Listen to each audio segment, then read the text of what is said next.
Hello and welcome to Transparent Language Online. In almost all of the 110 plus languages available, we recommend you start with the Essentials course.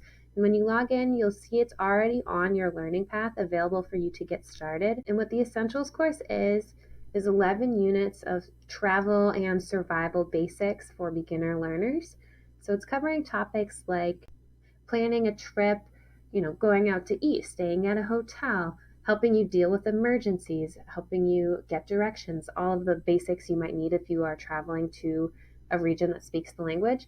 So within each unit, there's several lessons, and within each lesson, there are usually 5 to 10 different learning activities to help you practice and master the relevant vocabulary. So you can see we have reading activities, speaking activities, and typing activities. So let's take a look at a couple of these.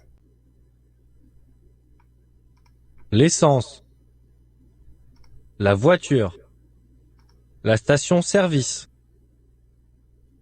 L'essence. l'essence, la voiture,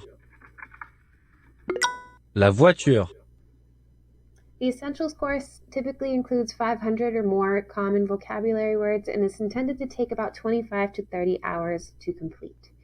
Happy learning!